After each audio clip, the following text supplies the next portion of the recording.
mungkin tengah menempuh pendidikan, ada yang belajar, menuntut ilmu, menghafal, memahami. Tahukah shortcut, jalan cepat untuk mendapatkan bimbingan Allah yang alim? Bukankah kita menyadari Allah Maha mengetahui, pemilik semua bentuk keilmuan? Maka Allah berikan jalan bagi Anda yang ingin shortcut, mendapatkan jalan pintas untuk cepat memahami. Sekali dengar langsung ingat, sekali mendengar kalimat langsung paham arahnya kemana, setiap menemukan rumus langsung mengerti bagaimana cara menyusunnya.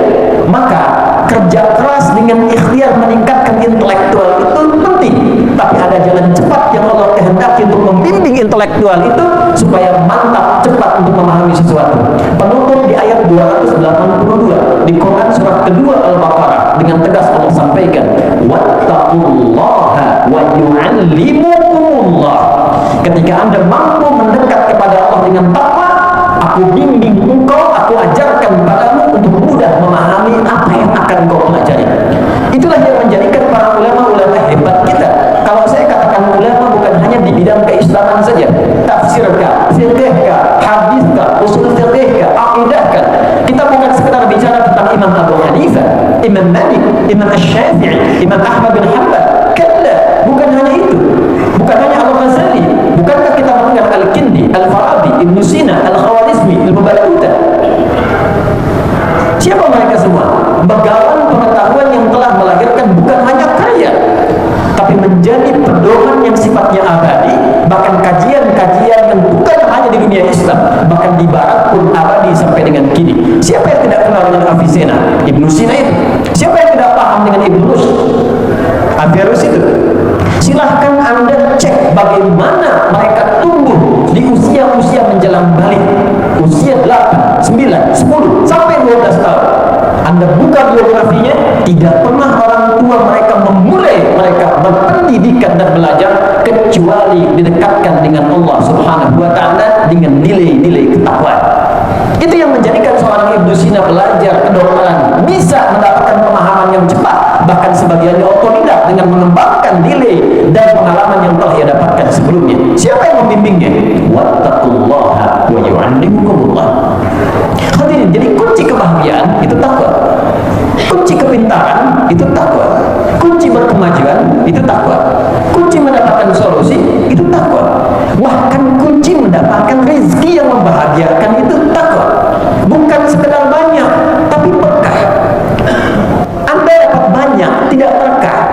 Habisnya cepat, tidak dinikmati, menjadi beban. Untuk apa mendapatkan banyak harta kalau tidak bahagia? Tanyakan pada diri Anda memilih kaya tapi gelisah atau miskin tapi tenang? Semua pasti akan mengatakan kaya dan tenang, karena dasar kehidupan yang pertama ketenangan. Mawaddah, harta melimpah, rahmah, kasih sayang, tidak ada faedahnya kalau nggak ada sakinah. Sakinah itu kebahagiaan yang dihasilkan dari ketenangan. Jadi ketika Islam menawarkan solusi bukan sekedar kuantitas, tapi pun diiringi dengan kualitas yang paripurna. Pertanyaan berikutnya, ya Allah, ya Rasulullah, bagaimana cara kami meningkatkan takwa kepada Allah untuk meraih apa yang dijanjikan tadi? Dan dahsyatnya, sebelum ayat itu kita bacakan, Allah sudah tunjukkan tokoh-tokoh yang sukses mempraktekkan itu, yang bahkan kisahnya melintasi zaman, dibuktikan secara sejarah ada, dilihat napak tilasnya dapat dicari, bahkan bukti sebagian peninggalannya bisa didapati sampai dengan kini. Siapa yang tidak kenal dengan Utsman bin Affan? Siapa yang tidak tahu dengan Abdurrahman bin Auf? Cek mereka sebelum meningkatkan takwa dengan setelah mereka meningkatkan takwa, berapa peningkatan aset yang didapatkan. Riset yang pernah kami lakukan, asetnya Abdurrahman bin Auf saja setelah meningkatkan takwa, sebelumnya cuma dengan modal pakaian, masuk Islam meningkatkan takwa, itu kalau dikonversi sekarang setidaknya bernilai 72.000 triliun. Siapa yang tidak paham dengan Abu Hurairah? Siapa yang sebelum masuk Islam? Abdurrahman bin Sa'ad. Siapa beliau? Bagaimana kekuatan pengetahuannya?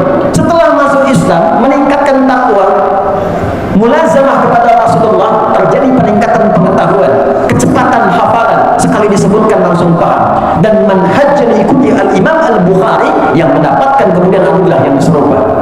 Siapa yang tidak kenal dengan Ali bin Abi Thalib? Orang tahunya hanya ahli bahasa balaghah, paham Quran, paham tafsir. Beliau itu juga pakar di bidang matematika.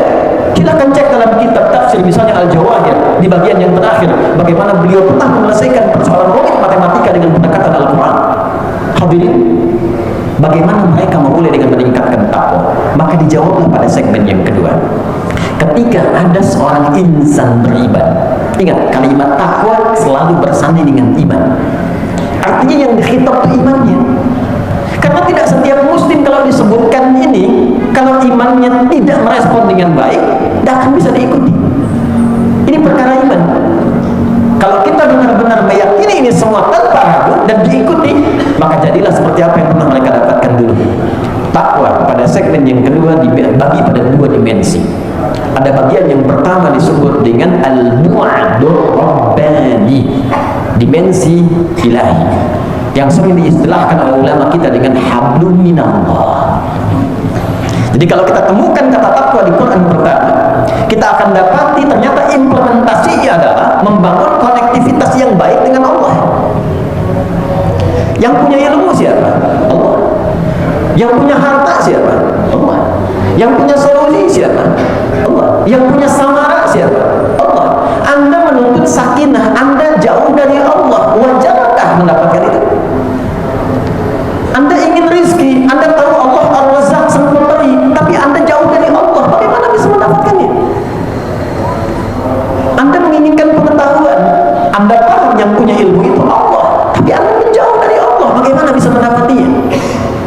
Maka ketika kalimat takwa dihadirkan dalam Al-Quran, implementasi pertama adalah bagaimana membangun koneksi dengan Allah yang kuat, sehingga dengan kekuatan konektivitas itu kita mendapatkan akses yang tidak didapatkan oleh semua hamba atau umumnya yang lain. Quran surah kedua Al-Baqarah di ayat kedua sampai yang kelima, kalimat takwa pertama disebutkan dalam Al-Quran dilekatkan pada pemiliknya. Dzalikal kitabul la raiba fihi hudan lil muttaqin. Al-Quran jangan diragukan semua isinya. Dia akan memberi petunjuk pada orang takwa. Dan adilnya Allah menjadikan takwa pertama membuka Quran dengan bentuk jamak. Tunggalnya taqin, jamaknya muttaqin. Siapa orang takwa yang disebutkan di sini? Perhatikan ayat 3 dan seterusnya. Alladzina yu'minuna bil ghaibi wa yuqimunas shalah wa mimma razaqnahum yunfiqun. والذين يؤمنون بما أنزل إليك وما أنزل من قبلك وبالآخرة هم يوقنون. Perhatikan hasilnya.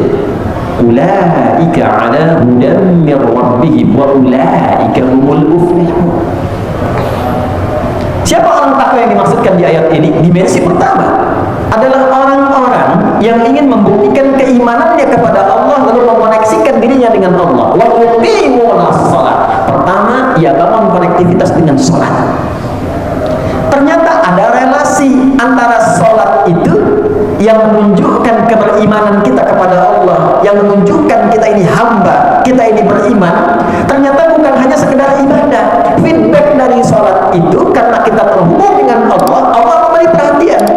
Nah, perhatian inilah yang menjadikan kita hidupnya lebih mudah. Anda dekat dengan rektor, akses Anda di kampus ini mudah didapatkan. Anda dekat dengan Allah, apa yang sulit bagi Allah untuk diberikan? Itulah sebabnya ketika kita menunaikan sholat pertama kali, yang diminta oleh Allah adalah Anda punya masalah apa, ingin minta apa. Kalau benar sholatnya sampai dengan ini, aku berikan apapun yang kau minta sesuai dengan kebutuhanmu. Itulah sebabnya di Al-Baqarah ayat 45, ketika kita diminta sholat, kalimatnya jelas, wasta'inu bis-sabri was-shalah. Jika Anda punya persoalan dalam kehidupan yang ingin diselesaikan, terima dulu dengan sabar, lalu tunaikan sholat, mintalah kepada Allah lewat sholat. Kalau masih belum yakin, imannya ditanya, maka muncul kembali di Al-Baqarah ayat 153, ya ayyuhalladzina amanu sta'inu bis-sabri was-shalah. Hei, kamu ini punya iman apa enggak? Yakin apa enggak dengan Allah? Kata Allah, kalau kamu punya masalah, aku pemberi solusinya. Bagaimana mintanya? Tunaikan sholat. Saat itulah kita mengatakan firman Allah yang perintahnya wasta'inu, bila ingin dirubah pada bentuk permintaan, maka dirubah katanya menjadi nasta'inu. Itu yang menjadikan kita berkata setiap berdiri dalam sholat, iyyaka na'budu wa iyyaka nasta'in. Saat benar sholat yang kita tunaikan sampai detik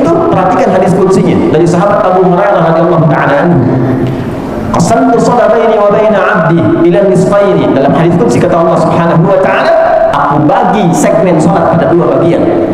Ada kewajiban hambaku untukku, ada kewajibanku untuk hambaku. Jika benar hambaku menunaikan sholat pada detik itu, aku kabulkan apapun yang ia minta selama itu menjadi kebutuhannya. Idza qala al-'abdu alhamdulillahi rabbil alamin, jika hambaku berkata alhamdulillahi rabbil alamin, qala Allah azza wa jalla hamadani 'abdi. Jika seorang yang sholat berkata dalam sholatnya alhamdulillahi rabbil alamin, itu dijawab oleh Allah, saudara. Itu namanya menghadap, dijawab oleh Allah. Karena itu kita belajar bacaan yang benar supaya nggak malu menghadap pimpinan di tata-tata kalimat, menghadap Allah kok bacaan berantakan, tapi mintanya banyak. Itu sebab yang menjadikan kita terlatih pakai pakaian yang bagus, menghadap, minta, dijawab. Hambaku sedang memujiku. Idza qala al-'abdu ar-rahman ar-rahim, qala Allah azza wa jalla athna 'alayya 'abdi. Jika hambaku berkata ar-rahman ar-rahim, aku jawab, kata Allah, hambaku sedang menyanjungku. Wa idza qala al-'abdu maliki yaumiddin, kalau hambaku berkata maliki yaumiddin, qala Allah azza wa jalla majjadani 'abdi. Allah menjawab, hambaku sedang mengagungkanku. Perhatikan. Wa idza qala al-'abdu iyyaka na'budu wa iyyaka nasta'in, kalau hambaku berkata, ya Allah, aku beriman dan aku buktikan keberimananku kepadamu dengan menyembahmu saat ini, dan aku sedang punya masalah dan kau maha tahu dengan masalahku, aku mohon solusi darimu.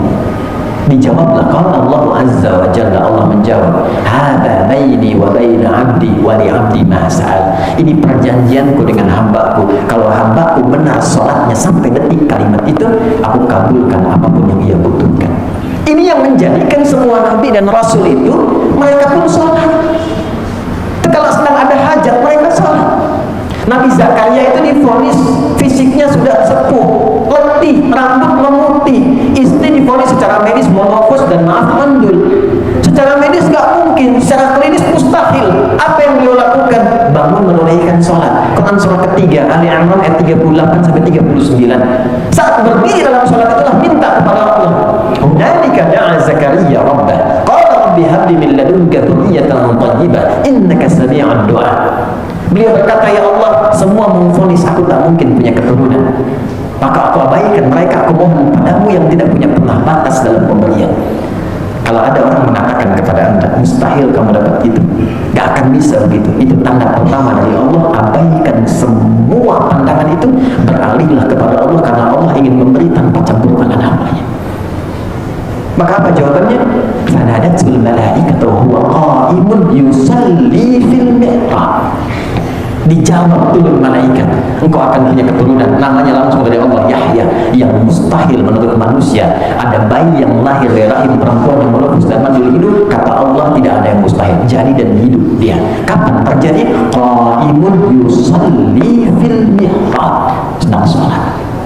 Itu yang menjadikan Nabi Musa sholat, Quran surah ke-20 ayat 14. Itu yang menjadikan Nabi Isa sholat, Quran surah 19 ayat 31 sampai 33. Itu yang menjadikan Nabi Ismail memerintahkan semua keluarganya sholat. Wa kana ya'muru ahlahu bis sholat, Quran surah ke-19 ayat 55. Semua Nabi Rasul sholat.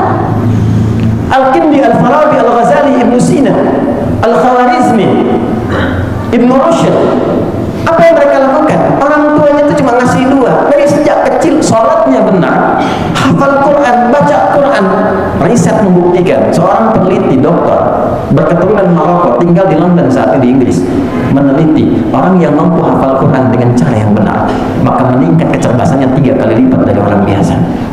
Sekarang di Sydney, kalau ada sekolah Islam tidak ada program Qurannya, itu sekolahnya nggak laku. Di Amerika sekarang itu rata-rata orang Islam sekarang mengejar untuk bisa menghafal Quran. Sekarang mereka berlomba menciptakan hafiz akan mudah, dan mereka belajar dari sejarah sebelumnya. Silahkan cek bagaimana Ibnu Sina bangun malam menemukan ide-ide brilian. Siapa itu Ibnu Rushd? Siapa itu Al-Khawarizmi? Siapa Jabir bin Hayyan yang menemukan atom dari sudut pandang besi, Fe, bahkan saat mengkaji surat Al-Hadid? Siapa itu di Vilnas yang mendapatkan inspirasi dari surat Al-Mulk kemudian membuat prototipe pesawat terbang? Kita butuh orang-orang seperti mereka di era ini. Anda pengen lulus, IPK pengen paling bagus, sholat masih terlambat, tahajud gak pernah bangun, baca Quran bahkan belum bisa punya waktu, pengen tingkat paling tinggi dan pengen dikabul oleh Allah. Di mana logikanya? Dan Anda mengaku beriman, pengen masalah selesai tapi jauh dari Allah, pengen rezeki dimudahkan tapi jauh